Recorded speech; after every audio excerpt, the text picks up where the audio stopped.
கிருஷ்ணன் இருக்கிறச்சையே இவாளுக்கு பூர்ணமா ஞானம் வரல.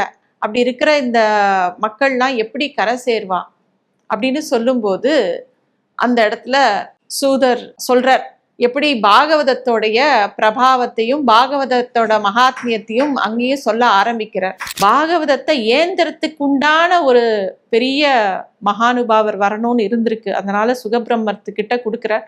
சுகபிரம்மர் அந்த கனியை வாங்கிக்கிறார். இந்த பாகவதங்கிறது தேன் சொட்ட சொட்ட இருக்கக்கூடிய ஒரு கனி மாதிரி. அந்த கனியை சாப்பிடக்கூடிய தகுதி ஒரு கிளிக்கு தான் உண்டு. அந்த சுகபிரம்ம ரிஷி அப்படிங்கிற கிளிக்கு தான் இருக்கு. வியாசருக்கு ஆச்சரியமா இருக்கு. கேட்கிறார், ஏம்மா அவன் வாலிப பையன், அவன் போகும்போது நீங்க பாட்டுக்கு குளிச்சுட்டு இருந்தேன், என்னை பார்த்த உடனே நீங்க எதுக்குமா ஒரு வஸ்திரத்தை எடுத்து போத்திக்கிறேள் அப்படின்னு கேட்ட உடனே அவள்லாம் சொன்னாலாம், அந்த சுகபிரம்மம் போறச்ச எங்களுக்குள்ள ஒரு ஆத்ம அனுபவம் ஆனந்தம் வந்தது, நாங்க சரீரத்தை மறந்து இருந்தோம், அவர் நகர்ந்த அப்புறம் நீங்க வரும்போது பெரியவர் வராருன்னு மரியாதை நிமித்தமா நாங்க ஒரு வஸ்திரத்தை எடுத்து, இப்படி இருக்கிறது மரியாதை இல்லை அப்படிங்கிறதுனால நாங்க போத்திட்டோம் அப்படிங்கிறாராம்.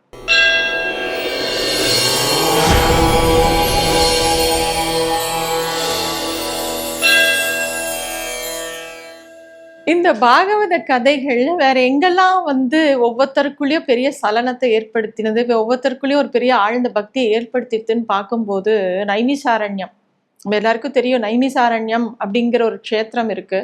அந்த நைமிசாரண்யம் ரொம்ப ஒரு புண்ணிய பூமி. எப்பயுமே ஆரண்யம்னாலே காடு. காடை நம்ம புராணங்கள்ல சொல்ற இடங்கள்ல எல்லாம் ஞானம் இருக்குன்னு அர்த்தம். அந்த இடத்துல அங்க ஏதோ ஒரு பெரிய வேள்வி நடந்த இடத்த தான் அவ ஆரண்யம்னு சொல்றான்.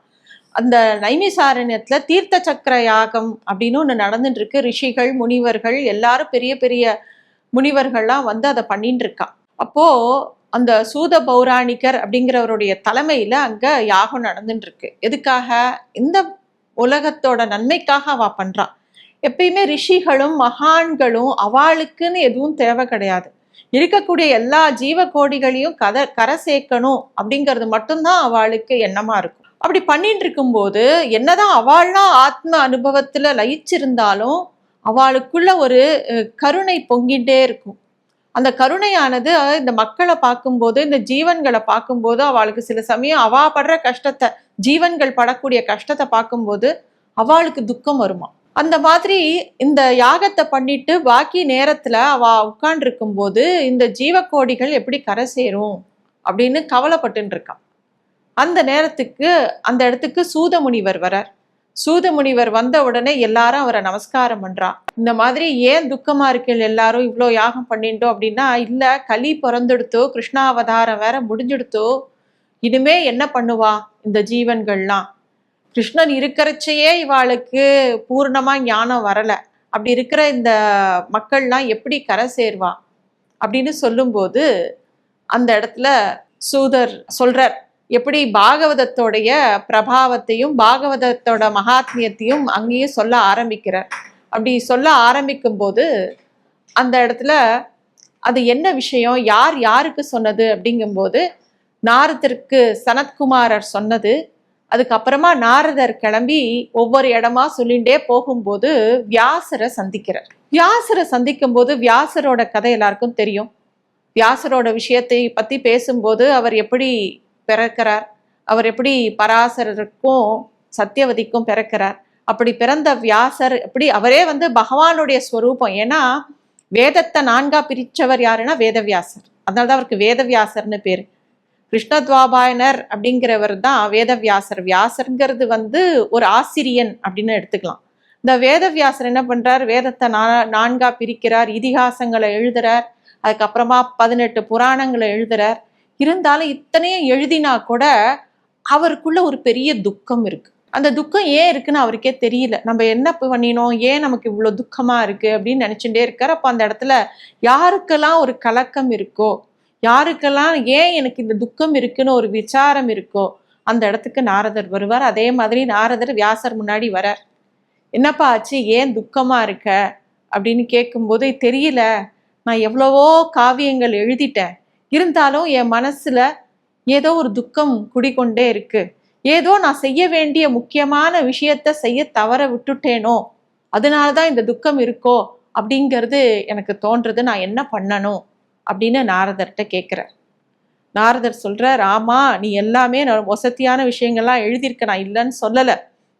எல்லாத்தையுமே வேதாந்தமாவும் அது எல்லாத்துலேயுமே நீ தர்மம் தர்மம் நிறைய எழுதியிருக்க. ஆனா அந்த தர்மம் எப்படி இருக்கும், அந்த தர்ம ஸ்வரூபம் எப்படி இருக்கும், பகவானுடைய லீலைகளை அனுபவிச்சு நீ எழுதினியா, அதுல இருக்கக்கூடிய அவருடைய பிரபாவத்தை ஆசையோட தேன் சொட்ட சொட்ட நீ எழுதினியா? இன்னும் நீ அந்த மாதிரி எழுதலையே. பகவத் அனுபவத்தை நீ இன்னும் எழுதலையே. தர்மம் தர்மம்னு எழுதிருக்கே தவிர அந்த தர்மம் எப்படி இருக்கும் அப்படிங்கிறத நீ எழுதலையே. அதை எழுதுப்பா, நீ பாகவதத்தை எழுது அப்படின்னு சொல்லிட்டு அந்த பாகவதம் என்ன அப்படிங்கிறத நாரதர் வியாசருக்கு சொல்ற.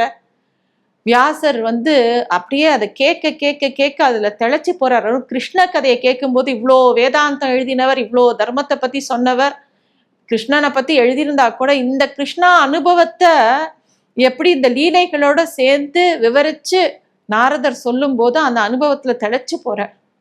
சரி, இதை நான் சொல்லலாமா, நான் எழுதலாமா, இதை யார் யாருக்கு சொல்லணும் அப்படிங்கிறது எதுக்காக எனக்கு இதை சொல்லப்பட்டிருக்கு அப்படின்னு யோசிக்கிறார் வியாசர். அப்புறம் இப்போ வியாசருக்கு இன்னொரு ஆசை வருது, இதை நான் சொல்ல முடியுமா, பாகவதத்தை யார் சொல்ல முடியும், பாகவத்தை யாரால சொல்ல முடியும்னா யார் காம தகனம் மூர்த்தியோ அவரால் மட்டும்தான் சொல்ல முடியும். அப்போ வியாசர் தன்னை விட இன்னொருத்தர் தனக்கு புத்திரனா ஒருத்தன் பிறக்கணும், அவனுக்கு கொடுக்கலான்னு முடிவு பண்றார். அவருக்கு ஒரு புத்திர ஆசை வருது. அவருடைய குடிலுக்கு எய்த்தாப்புல ஒரு அக்னி குண்டத்தை வளர்த்து அதுக்குள்ள தன்னுடைய தபஸ் முழுக்க அதுக்குள்ள ஆவிர்பவிக்கிறார். அங்கிருந்து ஒரு குழந்தை எழுந்து வருது. அந்த குழந்தையே வாலிபனாவே வருது. அதுதான் சுக பிரம்ம ரிஷி. அந்த சுக பிரம்மம் பிறக்கும் போதே அந்த பிரம்மஸ்வரூபத்திலேயே லயிச்சு இருக்கு. அதை பார்த்து ஆச்சரியப்படுறாராம் வியாசர். அவருக்கு அப்படியே தன்னுடைய குழந்தை மேல அவ்வளோ ஆசை வருது. அந்த சுக பிரம்மத்துக்கு தன்னுடைய அத்தனை பாகவத ஸ்லோகத்தையும் அப்படியே சுக பிரம்மத்துக்கு கொடுக்குறார். சுக பிரம்மத்து அதாவது இந்த பாகவதத்தை ஏந்திரத்துக்கு உண்டான ஒரு பெரிய மகானுபாவர் வரணும்னு இருந்திருக்கு. அதனால சுகபிரம்மத்துக்கிட்ட கொடுக்குறார். சுகபிரம்மர் அந்த கனியை வாங்கிக்கிறார். பாகவதங்கிறது தேன் சொட்ட சொட்ட இருக்கக்கூடிய ஒரு கனி மாதிரி. அந்த கனியை சாப்பிடக்கூடிய தகுதி ஒரு கிளிக்கு தான் உண்டு. அந்த சுகபிரம்ம ரிஷி அப்படிங்கிற கிளிக்கு தான் இருக்கு. கிளி என்ன பண்ணும், கேட்டதை திரும்ப திரும்ப திரும்ப சொல்லும். அந்த விஷயத்த திரும்ப திரும்ப சொல்றதுக்காக அந்த பாகவதத்தை சுகபிரம்மத்துக்கு கொடுக்குறார். சுகபிரம்மம் பிறந்து வந்தவர் அப்படியே அந்த கனியை வாங்கிக்கிறார், அதை ரசிக்கிறார். இன்னும் அந்த ஆத்மானுபவத்துல அந்த பிரம்மத்தோடையே கலந்து இருக்கார். அங்கிருந்து மெதுவா நகர்றார். பிறந்த குழந்தை பிறக்கும் போதே வளர்ந்து பிறக்கிறது. அந்த குழந்தையும் தன்னை விட்டு நகர்றது அப்படின்ன உடனே வியாசருக்கு புத்திர பாசம் பொங்கறதான். வியாசர் மகனே அப்படின்னு கூப்பிடுறார். அப்போ சுகபிரம்மர்ஷி மெதுவா நடந்து போறார். அவர் எங்கெல்லாம் நடக்கிறாரோ அங்க இருக்கக்கூடிய எல்லாமே பிரம்ம நிலைக்கு போறது. சுத்தி இருக்கிற மரங்கள்லாம் சுகபிரம்ம ரிஷியோட நிலைக்கே போறது. கொஞ்ச தூரம் போறார். இவர் மகனேன்னு கூப்பிட்ட உடனே எல்லா மரங்களும் திரும்பி பார்த்து வியாசரை என்னப்பான்னு கேட்டதான். அப்பதான் எப்பேற்பட்ட நிலையில சுகபிரம்மம் இருக்கார் அப்படிங்கிறது வியாசருக்கு தெரியறது. வியாசரும் அவரோடைய போறார். போகும்போது ஒரு குளத்தங்கரையில பெண்கள்லாம் குளிச்சுட்டு இருக்கா. சுகபிரம்ம ரிஷி முதல்ல போறார், அவ பாட்டுக்கு குளிச்சுட்டு இருக்கா. வியாசர் போகும்போது எல்லாரும் வஸ்திரத்தை எடுத்து மேல போத்திக்கிறா. வியாசருக்கு ஆச்சரியமா இருக்கு.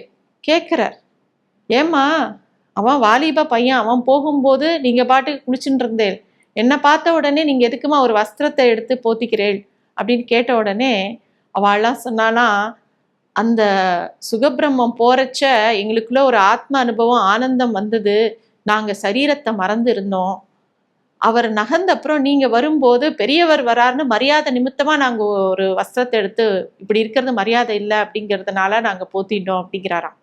அப்போ சுகபிரம்மத்தோட நிலை என்ன அப்படிங்கிறது வியாசருக்கு இன்னும் நன்னா தெரிஞ்சது. இந்த சுகபிரம்மம் யாரு அப்படின்னா சாக்ஷாத் சிவபெருமான். இந்த காமதகன மூர்த்தியா இருக்கிற கூடிய சிவபெருமான் எடுத்த ஒரு அவதாரம் தான் இந்த சுகபிரம்மம். அவரால் மட்டும்தான் இந்த கிருஷ்ண கதையை நன்னா சொல்ல முடியும் அப்படிங்கிறதுனால அவருக்கு இது கொடுக்கப்பட்டது.